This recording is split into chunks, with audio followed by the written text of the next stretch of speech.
선포패를 2번이나 타주셨어요. 이유를 안 물어보시네요. 이제 물어보시네요. 네. 그러니까 그 시민을 좋아하시는 것 같아요. 네. 그 후배의 심리를 내가 이해한다, 힘내라. 남들이 그 이해하고 알아줄 날이 있을 거라 지금은 힘들지만 하시면서 그 광진구 중곡동에 아주 훌륭한 정보 회칙이 있었어요. 이게 불러내서 단둘이 마주 앉아서 이렇게 소주 하나 탁 넣고, 네. 이거 소주로 보이시나요? 탁 넣고 저한테 탁 주시고 전복회 먹으라고 하셨어요. 그래서 그때가 생각이 많이 나요. 근데 영화가 나올 때 보니까 안타깝게도 돌아가셨지만 이제 많은 사람들이 사실은 그분 나름의 말하고 싶은 진실이 있었겠죠. 그런데 이것이 국민들한테 아직 안 알려져 있는 상태에서 돌아가셨단 말이에요. 이제 영화가 나옴으로써 국민들이 나라를 구하고 용기 있게 시민을 지키는 그런 분이 있다는 게 우리 영혼을 굉장히 맑게 해주고 우리도 또 용기 내게끔 해주는 거잖아요. 교육적 가치가 있죠. 그래서 이분이 이렇게 명예롭게 다시 국민 속에 각인이 되구나 해서 제가 막 기분이 좋았어요. 여러분들은 그 참담한 우리 역사를 복귀해보면서 분노도 하셨겠지만 저는 바로 그 지점에서 굉장히 흐뭇하고 행복했어요. 서울의 원래 저희 질문상으로는 서울의 봄 얘기가 뒤에 있기는 한데 서울의 봄 얘기가 앞에 나와서 순서 없이 제가 이성훈 우리 원장님을 제기고 예, 여쭤보고 싶은 거는 이제 서울의 봄 보면서 뛰쳐나가신 분들도 있다고 하더라고요. 너무 열받아가지고. 그래서 영화 속 특정 어떤 시점에서 이렇게 했다라면 이렇게 행동했다라는 부분들이 많잖아요. 그럼 작가님도 이 책에서 그렇게 나오지 않습니까? 네 가지 장면 정도가 나온다고 말씀하셨는데 여기서 이 장면들과 그 속에서 아쉬웠던 점들에 대해서 말씀해 주시죠. 그러니까 아주 많죠. 왜냐하면 우리가 절차를 존중해야 될 때도 있고요. 절차보다 어떤 순서와 절차를 내세우면 원래 지켜야 될 것을 못 지키는 수도 있겠구나. 예를 들어 세치하면 안 되죠, 그렇죠? 그런데 아주 위급한 환자가 있어요. 그럼 그 위급한 환자의 보호자, 부모가 어린 아이가 위급하다 그러면 그래, 나 질서 잘 지키는 부산 시민상까지 받았는데 연말에 내 아이가 독감 걸려서 열이 40도가 넘는다고 세치하면 안 되겠지? 남들 다 나를 텔레비전에 내 얼굴 비춰가지고 내가 질서 잘 지키는 시민상 받았다고 다 알고 있는데 내 아이를 위해서 내가 세치하면 안 되겠지? 그러다가 애 죽이는 게 나을까요? 아니면 우리 아이 열이 펄펄 끓습니다. 나 세치 좀 하겠습니다. 그러는 게 나을까요? 세치해야 되지 그때는. 그러니까 사안의 경중을 가려야 되는 것이 그 지도자의 역할인 거예요. 그러니까 지도자는 때로는 세치했다라고 욕을 좀 먹을 수 있어요. 절차 어겼다. 욕을 먹을 수도 있어요. 그런데 검찰총장의 임기 보장이 중요한 겁니까? 아니면 그 검찰총장이 장관의 손에 의해서 직접 감찰을 해서 비위가 엄청 많고 그 비위는 하루 이틀 된 것도 아니고 이미 검찰총장 되기 전부터 있었던 비위고 청문회 때도 무사 통과를 했고 청문회 때 추궁을 했는데 그때는 우리 편이라고 어물쩍 넘어갔고 또 자료 내서 해명하겠다 했는데 자료도 안 낸 채로 무사 통과를 했고 그런데 그것을 장관이 또 확인을 해가지고 이런 비위가 있습니다. 이 상태로는 부적격합니다. 라고 했으면 그게 그냥 정직 2개월 그렇게 하고 이게 절차적으로 징계할 수 있다. 임기 보장된 공무원도 그것만 훌륭하다. 이렇게 눈을 감는 게 맞을까요? 아니면 이후에도 나쁜 짓을 엄청 할 수 있으니까 민주적 질서를 무너뜨릴 수 있으니까, 민주주의 타개할 수 있으니까 그렇게 경고를 했으면은 장관이 그러면 그게 위중하다고 보고, 그래 내가 검찰총장 임기제를 다소 약화시켰다 하더라도 내 책임을 가지고 내 권한으로 내가 있는 권자니까 이것은 미리 예방을 잘라야 돼. 그래서 검찰총장을 퇴임하는 게 해야 될 일일까요? 네. 그러니까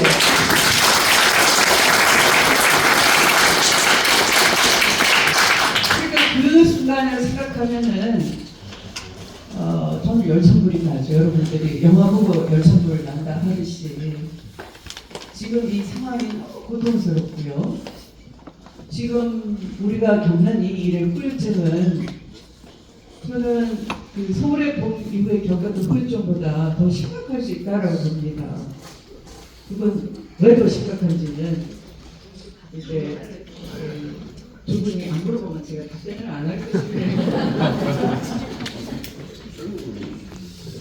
예, 오늘 저의 콘서트이니까 책을 좀 놀아서도 좀 여쭤보겠습니다.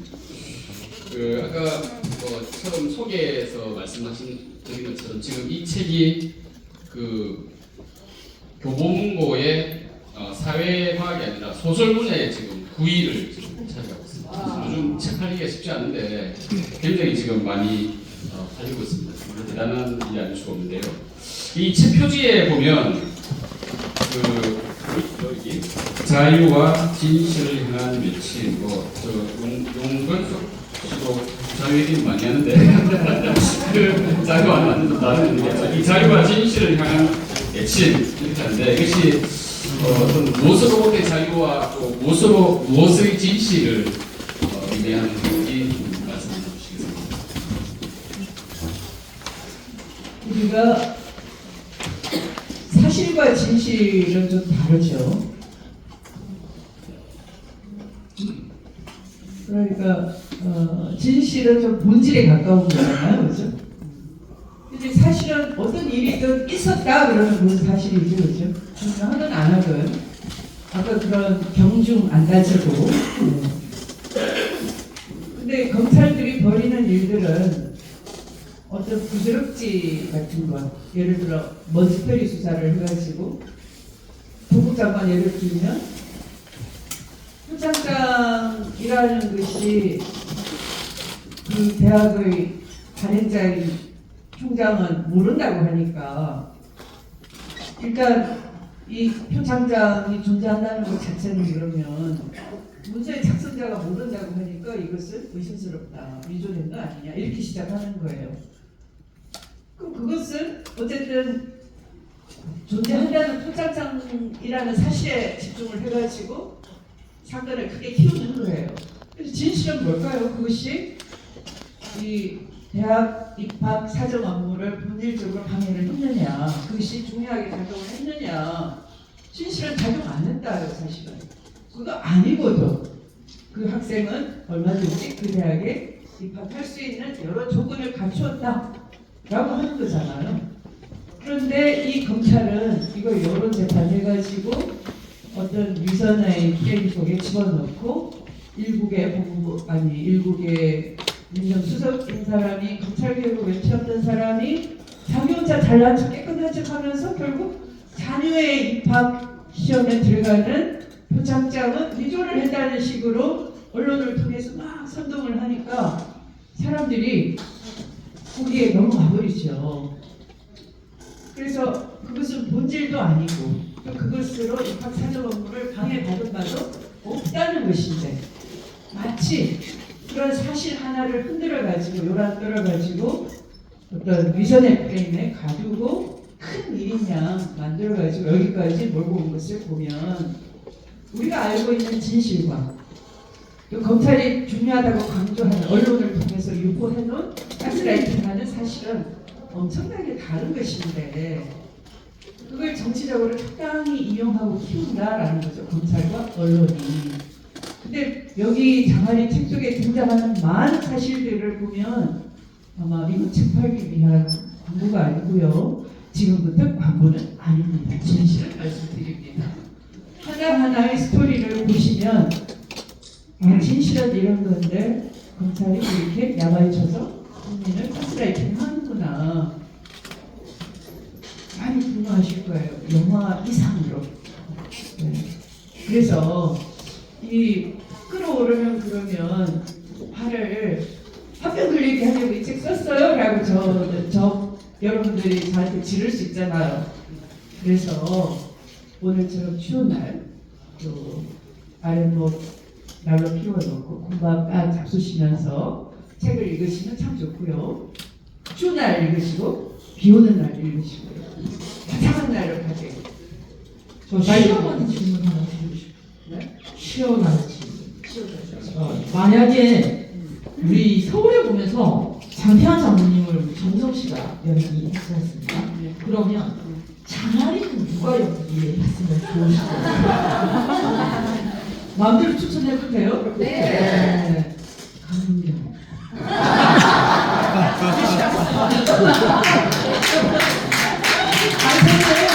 저는 이렇게 얘기하면 저 연기력이 부족해서 사양할 줄 알았어요. 절대 사양 안 한대. 시켜봐 주시면 뭐든지 알아요. 원래 이런 사람이었어요? 저는 추천하고 싶은 배우가 있어요. 누구일까요? 우리 작가님이 젊으셨을 때 진짜 미인이셨잖아요. 지금도 미인이에요. 장아리는. 지금 미인이시죠? 그러면 가족이가 미인 아니야? 열심히 들어보겠습니다. 아니 여기 있으면 신종석에서 답변이 없어요. 미인이에요 해야 돼. 가족이가 해야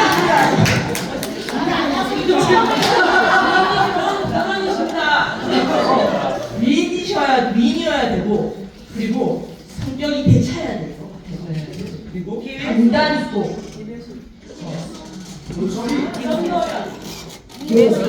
지금 다 나왔어요. 제가 생각하는 부분이 전도연 배우님이랑 그다음 김혜수 배우님. 그래서 그런 분들. 전도연 쪽이 좀 맞을 것 같아요. 그러면 캐스팅원님이 장아리 캐스팅 됐습니다. 전도연으로 가겠습니다. 저는 거부합니다. 저는. 잠깐 시원한 아니 질문이었어요. 전도연한테 밀린다고 생각하는 아닌데. 공감입니다. 그 아까 말씀하셨는데 그 독자분들이 이 책을 읽으시고 리뷰도 많이 남기셨습니다. 리뷰 안 달린 글 상당히 많습니다. 네. 지금 리뷰까지 하는데 이런 리뷰가 있더라고요. 제가 한번 읽어드릴게요. 거짓된 현실의 반기를 들어 소설 포개 시대의 정신을 담았다. 질곡의 역사를 온전히 담아내고 자성하는 것은 이 시대를 살아가는 자들의 기본적인 책무라는 생각이 듭니다. 시민의 수준이 그 나라의 민주주의 수준을 결정하기에 이런 기록 문학은 그 너머의 것을 상상하는 데 도움을 줄 것이다. 이렇게 얘기했는데 정말 대단하지 않습니까? 이분은 작가시고요. 이 리뷰 가져가십니까? 저도 봤는데요. 그분이 블로그에 다양한 많은 책을 읽으시고 서평을 써놓으셨는데 제 책에 대한 서평이 올라온 거 보고 정말 이렇게 깊이 있게 읽으시고 생각해 주시구나 참 마음에 들었습니다. 그러니까 기록 문학 저는 이제 팩트에 기반한 이게 그 소설이라고 했으니까 팩트와 픽션을 합성해가지고 팩션이라고 이렇게 누가 붙여주시더라고요. 그러니까 그걸 이제 우리말로 번역하면 기록 문학이 되겠구나 이렇게 생각했어요. 참 감사하더라고요. 예. 아까 뭐 작가님께서 말씀하신 현실과 진실은 좀 다른 개념이다. 그래서 네. 지금 현재 이렇게 벌어지고 흘러간 현실은 있지만 이것이 좀 부조리한 현실로서 거짓된 현실이다 이렇게 표현을 것 같습니다. 지금 작가님이 이렇게 글을 쓰고 소설을 쓰는 의도를 아주 잘 깨뚫고 이렇게 쓰신 게 아닐까 생각이 듭니다. 변호사님도 마음에 드나요? 예. 비올 때 빨리 읽으세요. 알겠습니다. 예. 다음 이제 현실 문제 답답하시는 분들 많으신데 지금 이제 공화국이잖아요. 네. 검찰의 과도한 권력이 집중되어 있고 그리고 검찰의 수사 기소 분리는 우리 많은 국민들이 수사 기소는 분리해야 된다라고 주장했고 그리고 그걸 가장 앞장서서 외치셨던 분이 우리 주 작가님인데요. 이 얘기를 생각하면서 국민들이 요새 하시는 말씀이 뭐냐면 추미애가 옳았다. 그런 말씀들 진짜 지금 요새 저도 많이 듣고 있습니다. 그렇다면 왜 국민들은 그때는 우리 추 작가님이 옳았다는 걸 몰랐을까요? 그때는 가스라이팅을 다 당한 거예요. 그러니까 웬만한 대학 나오고 특히 이성물 물관처럼 서울법대를 나오고 서울대를 나오시고 거기다가 또 합격 카트라인 높은 서울법대까지 나오고 그리고 고시를 붙었다 구수를 했건 뭐 했건 그죠? 누구라고는 안 하겠지만 논문서 고수했다는 소리가 있어요. 그러니까 그러면 이제 고시 합격자에 대한 약간의 전매심, 존중을 해주는 것 같아요. 네. 또 우리 사회는 이게 하나의 신분으로 고착화됐거든요. 이게 그만큼 윤리의식이 강하다 이런 게 아니라 신분 사회가 된 거예요. 그래서 이 고시 합격하면 마치 뭐 당상관에 올라간 것처럼 옛날 과거 시험 합격한 것처럼 아직도 그런 인식을 하고 있고 또 이렇게 합격한 사람들은 특권적 지위와 부가 함께 추구돼야 된다. 그래서 고시 합격하면 그 중년생이가 붙어요. 얼마나 집안에. 그래서 이게 결혼부터 이미 고시 합격생은 다른 사회에 편입이 되는 거죠. 이걸 너무 당연하게 생각하는 황금 만능주의, 배경주의가 우리 속에 있는 것이고, 그러니까 고시 합격한 사람이 수사를 하면 더 잘하겠지라고 후하게 점수 주는 거예요. 이미 신분화 됐기 때문에 이것으로 하나의 권력 도취가 되고 권력 중독이 되고 여기에 어떤 제동이 안 걸리면은 이것으로 뒷거래를 하고 그게 정관특혜잖아요. 그래서 이걸 부를 축소하는 수단으로 삼기도 하고 이렇다는 거에 대해서 분감하는 거예요. 그리고 그걸 당해본 사람만 아는 거니까 대체로 모든 사람들은 내가 죄 안 짓고 사는데 나랑 무슨 상관이냐? 이렇게 생각하는 속에 바로 그런 이 권력과 돈이 결탁해서 부패하고 그 엘리트 자본주의와 배급주의가 맞물려가지고 우리 사회의 도덕을 다 파괴하는 거죠. 여기에 대해서 굉장히 우리가 둔감하고 관용적이에요. 근데 이걸 검찰, 경찰 간의 이 관계도 수직적으로 고시부터 검찰을 수사와 기소를 다 맡겨놓고 경찰은 거기에 시키는 대로 따르는 무슨 수조 선발 관계처럼 이렇게 지금 작동하고 있는데 이걸 우리는 아무 문제의식을 안 느끼고 있어요. 근데 다른 모든 나라에서는 형사 사법 절차가 시작부터 끝까지 다 투명하게 공개가 돼야 되고 서로 문제와 균형을 잡아놓고 있는데 우리만 그게 안 되는 거죠. 그래서 인권 침해가 자꾸 일어나고 문제가 일어나는 거예요. 그 속에 이제 우리가 방치하고 나랑 무슨 상관이야, 난 제한 짓고 사는데 이러고 있는 사이에 민주주의를 훔쳐가는. 그러니까 우리가 그들이 쿠데타를 일으켰다기보다 우리가 쿠데타를 당했다. 라는 게 맞아. 편지 당했다. 그러니까 당하고도 못 느껴요. 사기 당하고도 아직 사기 당한지 모르고 계속 가스라이팅 당한 사람이 있죠. 그저께 돈 1억 주면 불려서 10억 주게 되면 아직 1억 안 갚았어요. 또 다음날 또 나타나서 잠깐 기다려봐. 새로 나한테 2억 추가로 주면 20억 만들어줄게. 그러면 또 2억을 또 준다고 해요. 그런 국민처럼 계속 이 검찰 세력에게 자꾸 예산 만들어주고 내주고 계속 당하고 있는 거죠.